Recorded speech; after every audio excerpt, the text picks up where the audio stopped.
නෑ මං වැටෙන හැම විට හොඳින් මිනිසුන් හඳුනාගත්තා රිදුනේ නෑ මට රිදෙන හැම විට හොඳම පාඩම් ඉගෙන ගත්තා වැටුනේ නෑ මං වැටෙන හැම විට හොඳින් මිනිසුන් හඳුනාගත්තා රිදුනේ නෑ මට රිදෙන හැම විට හොඳින් පාඩම් ඉගෙන ගත්තා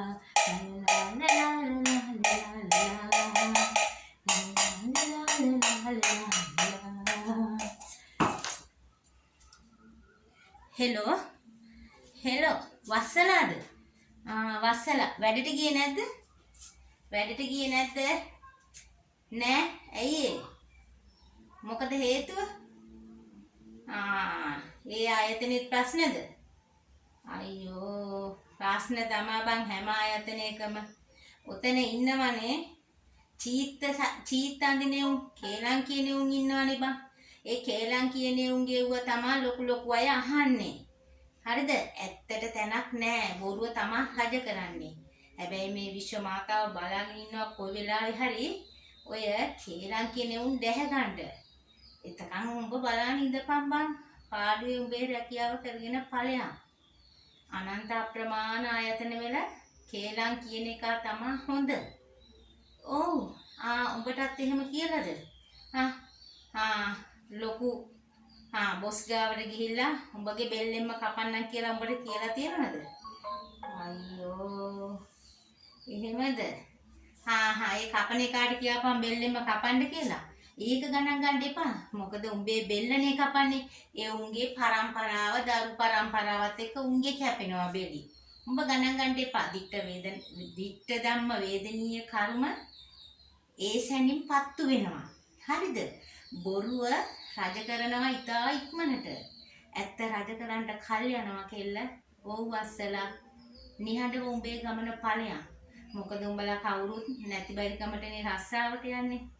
තියෙනවා නයි කියනවාද බං රස්සාවකට මගුල ඒක තමයි කියන්නේ ඔය ගොඩක් මේ ආයතන වල පුරුද්දක් තියෙනවා එකෙකුට එක කේලම් කියාගෙන Tamanට පහසු තැන් වලට යන්න Tamanගේ පහසු තැන් ඉලක්කේ කරා යන්න ඉතින් ඔහෙ ගියපු දෙන්නේ යන්න ඇරපන් එකපාර මොකක් හරි අර සුනාමි ආවා ගම් වතුර ආවා ඔය වගේ වෙනකොට ඔය කර්මකාරී ඔක්කොම එසැනින් යනවා බං ඕ බුදුදහම අනුව ජීවත් වෙන්නේ.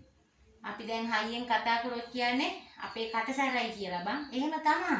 අපිට දැන් අර පුරුදු වෙලා එක ස්ටේජ් වල එක දේශපාලඥ රැස්වීම් වල අපිට කතා පවත්වලා පුරුදු වෙලා අපේ කට සද්දයි. මම දන්නේ මම ඉස්කෝලේ යන කාලේ ඉඳලා මගේ කටේ සද්දයක් තියෙනවා. මේ සමහර කතා කරන්නේ උන් හිතන්නේ අපි සද්දේ කියලා. එහෙම තමයි. ඕවා ගණන් ගන්න එපා බං. ඊට පස්සේ කියන්නේ මේ අපි හොඳට ඉන්නේ උන්. අපි ඔය එක මේ තුට්ටු දෙකේ වැඩ කරන්නේවත් නැහැ එක මිනිහට ලව් කරන්නේත් නැහැ අපි හොඳ වැදගත් විදිහට ළමයි හදාන ජීවත් වෙනවනේ ඒකට ඉගිසියාකාරයොත් ඉන්නවා අපි ඒ රැල්ලට වැටුණා නම් අපිත් හොඳ වෙනවා ඔව් බං ඔව් අර දහපදුරාවේ ඇවිදින එවුන් කරට අරගෙන එවුන් තමයි ඉන්න ආයතන වල හොඳම එවුන් ඒ කොයි ආයතනෙත් තියෙන එකක් ඒක අර නම්බුකාර විදිහට ජීවත් වෙන එකක් හපනවා බෙල්ලෙන්න ඒක ගණන් ගන්න එපා. ඒ එවුන් කැපුවට උඩ ඉන්න දෙවියෝ අපිව කපන්නේ නැහනේ කෙල්ල. ඔව් අස්සලා දුක් වෙන්න එපා. අපි කටුක ජීවිතයත් එක්ක අපේ ගමන යන් අපි. මොකද කවදා හරි අපි හොඳට දරුවෝ හදාගත්තා.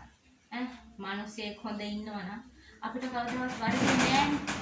කවුරු මොන මෙව්වා දැම්මත් අපිට වරදින්නේ නැහැ. මොකද ඉරාකේ ඊශ්‍රායලයේ යුද්ධ කරාට ඉරානයේ ඊශ්‍රායලයටයි මිසයිල ගැහුවා කියලා ආයතන ප්‍රධානීන්ට උඩ යනකොටම මිසයිලයක් ගැහුවා කියලා ඒ මොකද අපිව නැති කරන්න කරන ප්‍රෝඩා වැඩ බං ඔව් පිස්සුද මන්නම් සත පහකට ගණන් ගන්න මගේ ලේ ටික මන් නරක කරගන්න අනිත් ඒ උන් නටන නාඩගම් මන් නටන්නේ මගේ ගමනේ ඉබි ගමනින් මම යනවා ඔව් මම කතා කරන්නේ වසද්දේ හැබැයි මම රණ්ඩු කරලා නැහැ මෙතෙක් කාලෙකට කිසි කෙනෙක් එක්ක මම රණ්ඩු කරලා නැහැ ගමේවත් ඒ තියා ආයතනයක් ඇතුළතව මගේ හෘද ශක්තියට අනුව මම එක එක්කවත් රණ්ඩු කරලා නැහැ.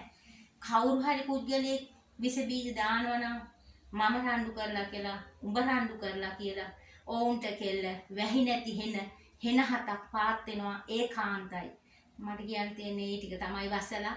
උඹටත් මට වගේ වෙන්න ඇති, මටත් උඹට වගේ වෙන්න ඇති. ඔය රාජකාරී තැන්වල ඔය වගේ ගැටලු තියෙනවා. මොකද ඔය මොකෝවත් නැති උන් එනවා නේද? ඒ වගේ තැන් වලට ආපුවම ඔය වගේ දේවල් සිද්ධ වෙනවා. අයාලියානේ උන්ට රස්සා දීපුවම ඔය වගේ දේවල් සිද්ධ වෙනවා. ගණන් ගන්න එපා. ඕ අර කතාවකට තියෙන්නේ එක මකුණයි ළමයෝ කන්නේ මකුණු නෑ මරන්නේ කියලා. හැම මකුණම මරන්නේ නෑනේ එක මකුණෙක්ින්ද. ඒ හින්දා පාඩුවේ වැඩ කරපම්මා. ඕ උඹ ගියොත් උඹේ දරුවන්ට කන්න බොන්න දෙන්න. ඔය එකෙක්වත් උඹට මොකවත් ඉඳා කියලා ගෙනත් දෙන්නේ නෑනේ. ඔව්. ඒක තේරුම් ගන්න මැට්ටියේ. ඔව්. එහෙම නැත්තම් උඹට බෑ කියලා හිතනවා නම් එක්කෙනෙකුටවත් යටත් නොවී ඉන්න ඕන නම් නතර වෙලා වෙන මොනවා හරි තමන්ගේ දෑත දෙයක් කරගන්න එපා. ඔව්. හැබැයි කවුරුවත් ඉඳලා ඔය රස්සාව නැති කරගන්න එපා. ඔව්. මිනිස්සු දැනගෙන ජීවත් වෙන්නේ. ඔව්. අද නරක දෙයට තමයි හොඳ තැන තියෙන්නේ. හරි කෙල්ල. බුදු සරණයි දෙවි පිහිටයි. හොඳට ඒ ටික හිතට අරගෙන වැඩ කරන තැනක වැඩ කරපන්. කේලම් අල්ලන, ගොටු අල්ලන, බත් පැකට් එක, බිස්කට් එක, ඔය චොකලට් එක ටොපියට අහු වෙන අය වැඩි. උඹ ඒවට අහු වෙන්න එපා. ඒවා කන්නත් එපා. දිරවන්නෙත් නෑ. මොකද එක එක අය පස්සේ ගිහින් ගෙන දෙනවා කන්න එපා. හරි කියලා බුදු සරණයි. මොකද මේ අපේ ළමයා පාඩම් කරන්න ඕනි. මට වැඩි වෙලාවක් ඔය කෝල් වල ඉන්න බෑ බා. අපිට මේ ඇත්තටම උඹ හින්දා මං කිව්වේ. උඹට මට හැමෝටම මතුවෙන ප්‍රශ්නයක් හින්දා කිව්වේ. මගේ ළමයිවත් කැමති නෑ මේවා කතා වෙනවට ගෙදරකවත්. ඔව් හලෝ. කියලා. ඔයා එන්න නිවාඩු වෙලාවක අපේ ගෙදර එන්න. බුදුසන්නයි. හරි බයි.